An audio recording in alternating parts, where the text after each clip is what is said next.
Hello there, welcome to this Empire revision timeline video, and this is between 1914 and 1967. As I've written here, this is not exhaustive. There might be some dates that are missing, but this definitely should give you a broad narrative of the course. Obviously, the detail here is not the kind of detail you need to get an A star. You have to do some extra revision, but this should give you the broad framework of the course. So first of all, year 13, we start in 1914. This is obviously the start of the First World War, and Britain is fighting against Germany, Austria-Hungary, and the Ottoman Empire. So it's important to know that the British government makes the decisions for the dominions, such as Australia, New Zealand, Canada, to join the war, and it's not made by their governments. Britain had been considering giving Ireland home rule. Remember, Ireland's been ruled by Britain as part of the United Kingdom since 1801, but because of the chaos of the war, Britain has decided that this will be suspended and they will no longer be discussing that in the war. Egypt had previously been a veiled protectorate. This had been the case since 1882, and in order to create some stability there, of course, the Suez Canal is going to be key for Britain in this period. They just make Egypt a protectorate. It's no longer a veiled protectorate. In terms of Nigeria, remember, in terms of the northern part of Nigeria, it had much more of a Muslim population and the south was more Christian, and they're united as Nigeria in this period. And of course, it's important that you know that there are British imperial troops fighting for Britain in war, in particular from India. So 1915, we get the famous Gallipoli landings, which mainly involves Australian and New Zealand soldiers. This is a defining part, a national identity, which isn't necessarily British. So the British are fighting the Ottoman Empire, and they know that there are Arab populations living under Ottoman rule who might want to help the British. So what they do in order to persuade these Arab groups to fight against the Ottomans, they say, if you fight for us, we will, in return, after the war, take this land from the Ottoman Turks and give it to you. 1916, we get the Easter Rising in Dublin against British rule. Now, at first, this rising is not that popular, but the British repression against it actually leads more Irish people to turn against the British. There's the Home Rule League established in India in this period. 1917, there is a show of imperial cooperation and unity because the Imperial War Cabinet is established. It's made up of British like government officials, but also the dominions and their prime ministers. It's key actually that we get a South African representation there, which is key. Obviously, it shows that some of the wounds have healed since the Boer War of 1899 to 1902. Now, the British have already promised some land to Arab groups. Now, in 1917, they issue the Balfour Declaration. Now, with this, they issue quite a vague statement. They say that they support the establishment in Palestine of a national home for the Jewish people. That doesn't necessarily mean they're going to create a nation state for these people, but clearly the Jewish population are happy about this declaration. We also get some more Imperial War conferences here, and this is again a show of imperial unity. So the British know that they're quite reliant on India in the war. So in order to keep the nationalists happy, to appease them, they say, okay, in the government, in the future, there'll be some self-government for India, and that's called the Montagu Declaration. At this time, there's the Bolshevik Revolution in Russia, and it's key to know that the part of Bolshevik ideology is going to be very anti-empire. 1918 is the end of the First World War. Now, key thing for empire is that actually Britain has done quite badly in the war. It's obviously had to spend a lot of money, and things are not necessarily, they win the war, but they're going to have to sell a lot of their abroad overseas investments. They do gain land though, and colonies after the empire. They call them mandates. In Africa, they gain Tanganyika, most of Togoland, and the Cameroons from Germany. And from the Ottoman Empire, they get Palestine, Transjordan, and Iraq. That's part of the Sykes-Picot Agreement, and France gets the rest, including Syria and Lebanon. Now, back to Ireland, Sinn Féin, an extreme nationalist party who are against British control and rule over Ireland. They are starting to win increasing support in Irish elections, and they actually, without getting permission from Britain, they declare independence. So the British are not happy about this. There's a war of independence that begins, and this will go on until 1922. This is between the Irish nationalists and the British. League of Nations is set up in this period, and because of there, we've got this Irish War of Independence between the British and Irish nationalists. The IRA are formed and they launch a guerrilla war campaign against British rule, which the British are going to find difficult to counter. We have the Treaty of Versailles, and we know it's from the Treaty of Versailles that Britain will gain some land as well. Now, following the promises made during the war, the British do deliver. So they introduced in 1919 the Government of India Act in India. And what they're doing is they're allowing some self-government in India. So what was going to happen is they're going to now allow some elected Indians. So these are Indians who will be voted in by the Indian population. They are allowed some power to determine policy, but it's mainly going to be at a provincial, local level. So issues such as health and education. So what's going to happen is there's going to be a diarchy. In terms of central government control, the British are going to maintain this control. It's going to be still ruled by the Viceroy, but then at a regional, provincial level, there will be some Indian representation. However, this does not completely satisfy all nationalists.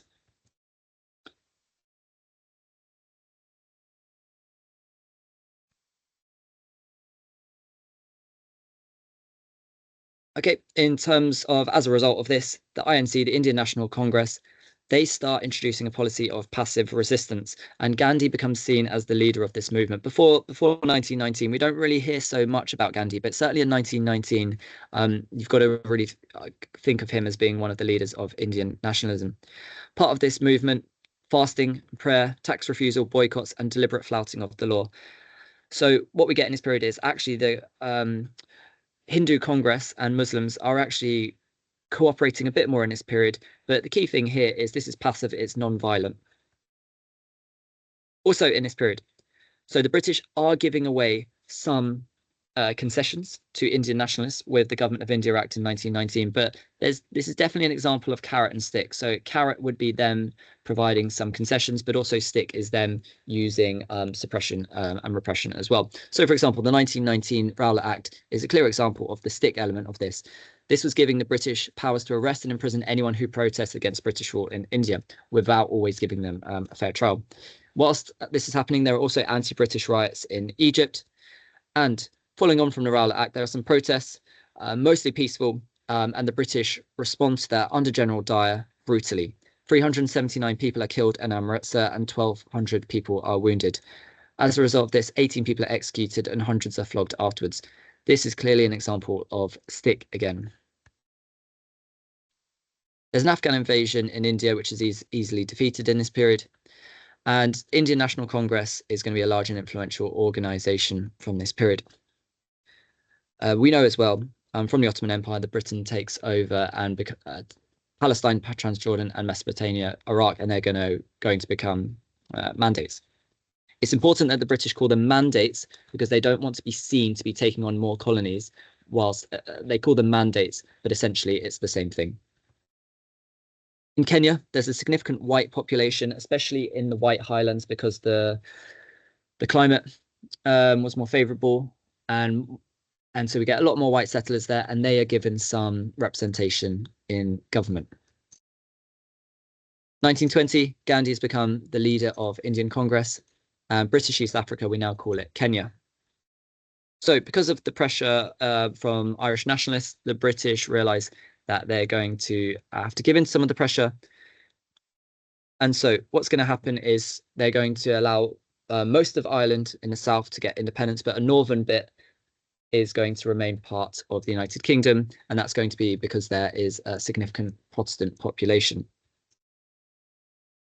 There's the formation of the National Congress of West Africa. This is going to be similar to the INC in India. This is going to be a place for mainly middle-class educated Africans to discuss issues about the future of African colonies.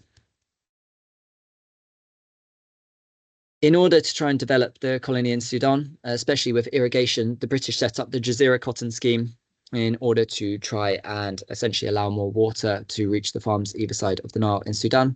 The British faced protests in Iraq and they need military intervention here, and there's a big revolt in Iraq.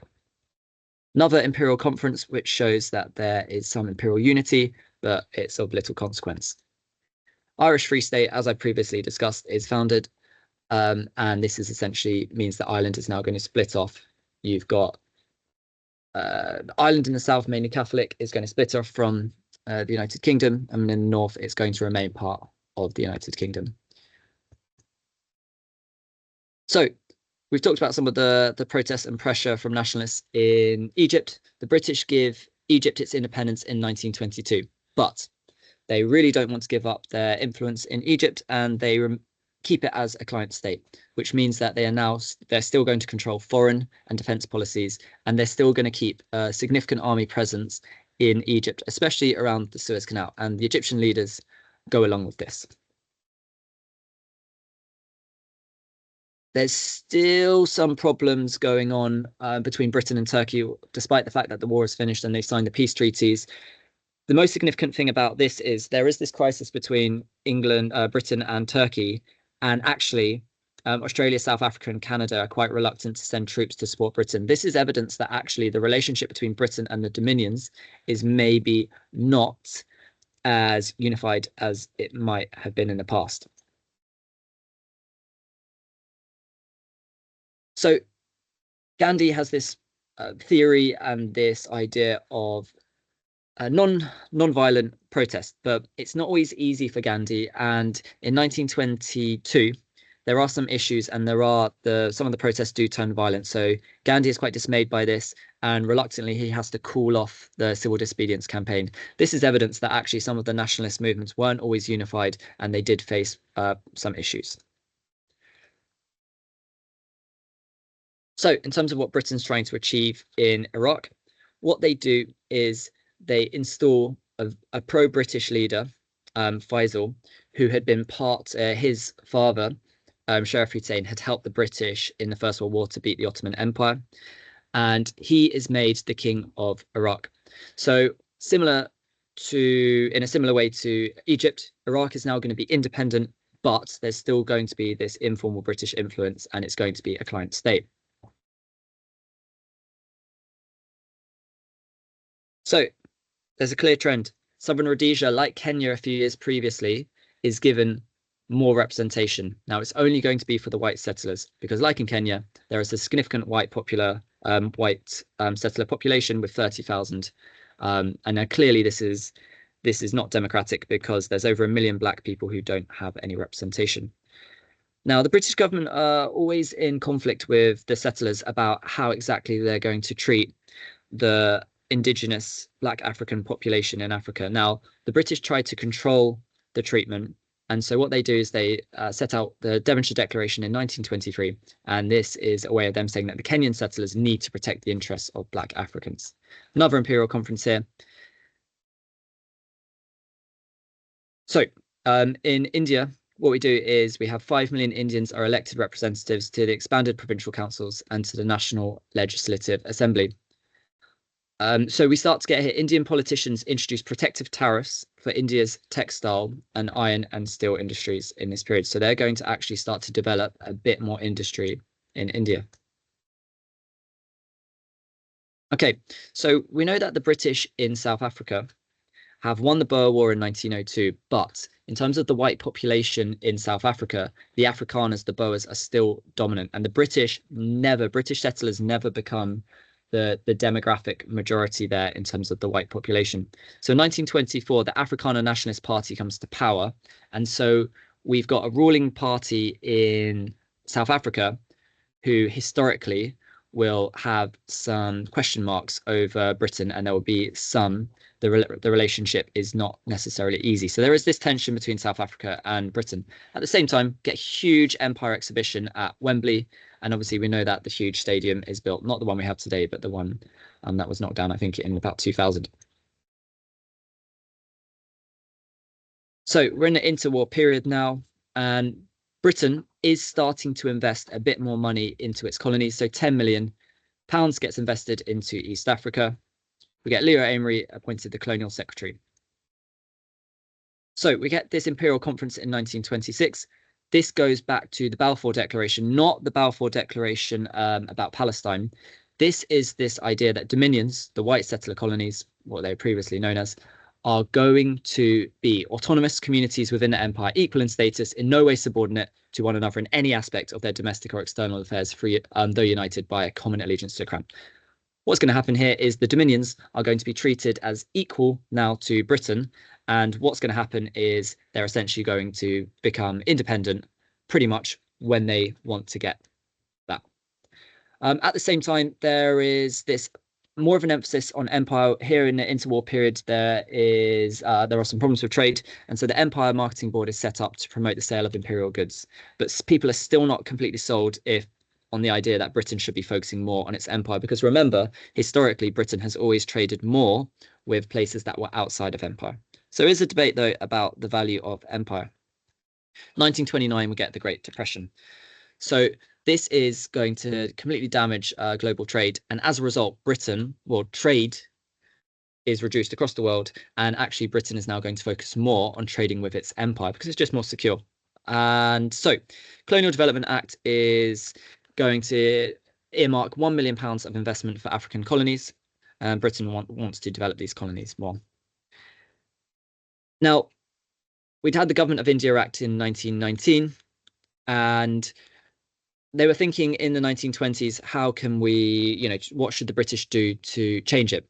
Now, there's a review in 1929 called the Simon Commission, and basically what they say is they are going to give more responsible government at a provincial level, but the conclusion from the Simon Commission is that the British should not be giving away power at a national level. So clearly, the nationalists in India will be unhappy about this because their power is only being allowed at a provincial level. Once again, we've got this clash between the white settlers and the British government. And in 1929, a Royal Commission says that actually the white settlers were not doing enough to protect African interests in Africa. So the British are facing problems in Palestine in this period, because what's happening in this period is more Jewish immigrants are moving into Palestine, and the Arab population are starting to get worried, and they're starting to get angry about land being taken. So what the British do is they call an inquiry because they need to keep the Arabs and the Jews happy.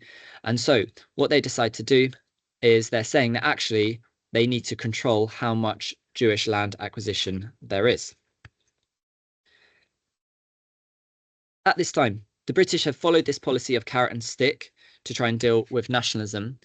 In 1930, they agree to meet up with some Indian nationalists. But what the Indian nationalists want is dominion status. So they want essentially to be like the white settler dominion colonies. However, the British do not allow this. They say that they could have it in the future, so the talks break down. In reaction to this, Gandhi launches the Salt March and another disobedience campaign.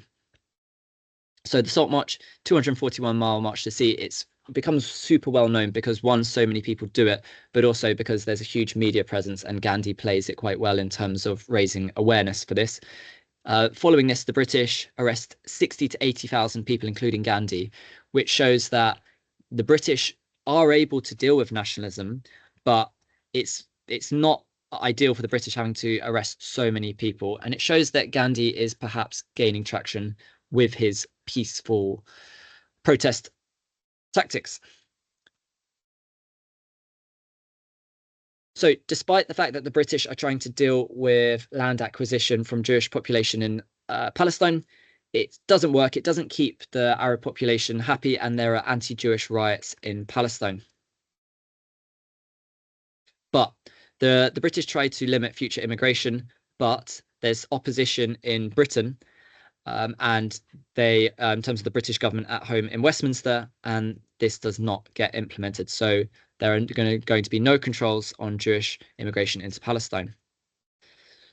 So following on from the Balfour Declaration before, the British introduced the Statute of Westminster in 1931, and the Dominions are given constitutional autonomy. Okay, so these Dominions are going to keep the British monarch as their head of state, But apart from that, they're going to be independent countries. The British economy is struggling in this interwar period, especially during the Great Depression, and they no longer tie their currency to the gold standard. So they're no longer part of the gold standard. Despite all the problems, there is still a strong sterling currency, and there is this thing called the sterling area. And all Commonwealth countries, except for Canada, form an economic unit, and their currencies are going to be fixed in value against one another, and it's going to be centered around the sterling. Gandhi is released from prison after the Salt March, and he agrees to end the civil disobedience campaign. And the British agree to release non-violent prisoners and to relax repression. So we can see we've got this quite unstable, varied British policy in terms of nationalists. Sometimes they're arresting them, sometimes they're using repression, and in some cases they're prepared to discuss with them. So definitely in terms of British policy here, it's mixed. So you have some more roundtable discussions at the Roundtable Conference, and it doesn't work, and there's another civil disobedience campaign. Gandhi gets arrested, and there's the arrest of 80,000 Congress supporters, and the campaign collapsed. So again, the British are saying, we will listen to you, we will discuss with you, we will kind of consider your requests, but then they're also going to use prison as a key tactic. So the British mandate in Iraq ends officially in 1931, but and Iraq now officially will be independent, but there is still going to be the presence of British military bases. So there is going to be this British informal influence still in Iraq. Okay, so Britain this whole period has been, so far from 1857, has been dedicated to the idea of free trade. But now, because of the problems linked to the Great Depression, they are now starting to consider abandoning free trade and introducing some protectionism. So what they do is they do introduce a 10% tariff on most imports. So that's an example of tariffs, and it goes against the idea of free trade. And what they're going to do, though, is within this, they're going to actually say that trade between colonies and dominions will not carry the same level of tariffs. So trying to increase trade within the Empire and Commonwealth.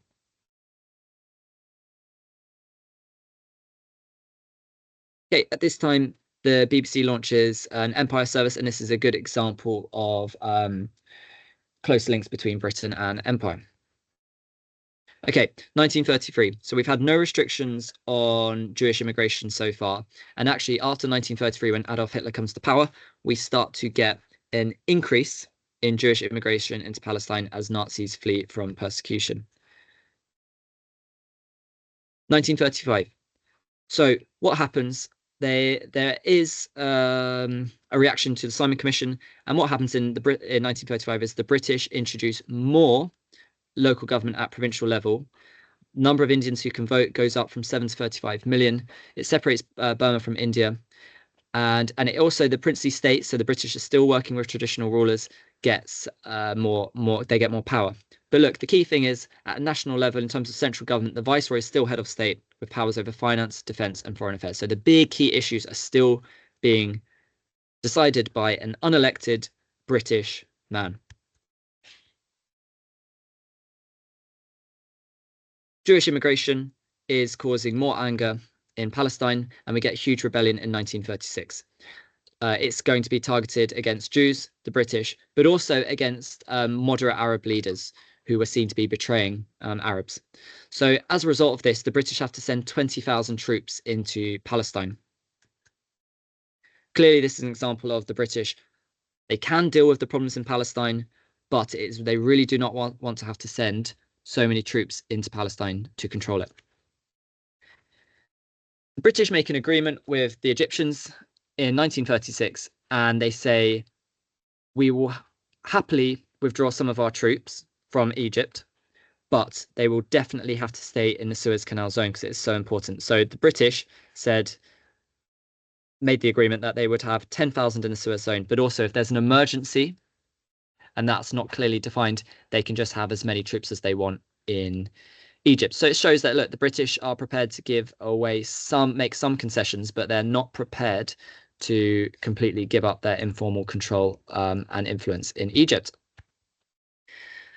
1937, the British know that they have to try and solve the problem in Palestine as Jewish immigration increases and there's so much tension between the Arab and Jewish population. So they come up with an idea. The Peel Commission is that Palestine could be partitioned into a separate Arab and Jewish areas. The Arabs are clearly unhappy with this because they don't want to give away any land. The Jewish population do agree to this, but the Arabs do not. So there's still lots of tension, and the British have to use a policy of repression in Palestine. 1938, there's an Empire exhibition in Glasgow. 1939, we're at war again. And once again, the imperial forces are going to help the British massively. Royal Republic of Ireland does not join. So we get help from Australia, New Zealand, Canada, even South Africa as well. But Ireland remains neutral. Indian nationalists at first are helping the British. They decide that they're going to halt their protests and civil disobedience campaign. But we know that there's a nationalist, Subhas Chandra Bose, who works with Germany and Japan and forms the Indian National Army to help the Japanese fight against the British in India. Now, the British do not decide. They say that India will not be able to get its independence. And so some of the provincial governments, the leaders of that, they just resign their office in protest. The British end their policy of partition in Palestine in order to keep the Arab population happy. And look, what the British say is they're going to restrict Jewish immigration to 15,000 per year for 5 years. They're trying to keep the Arab population happy, and this is obviously really important in the context of World War II. The British take over Egypt again. Once again, they need to have full control over the Suez zone, and they cannot let that get into enemy hands.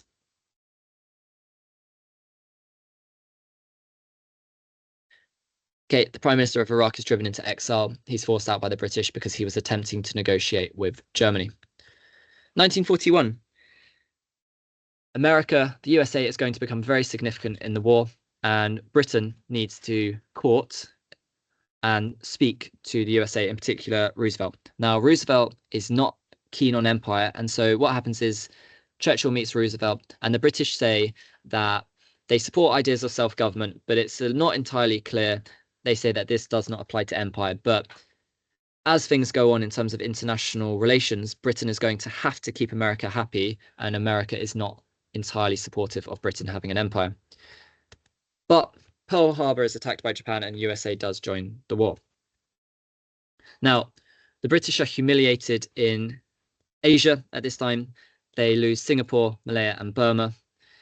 They've got Subhas Chandra Bose fighting with the Indian National Army against Britain.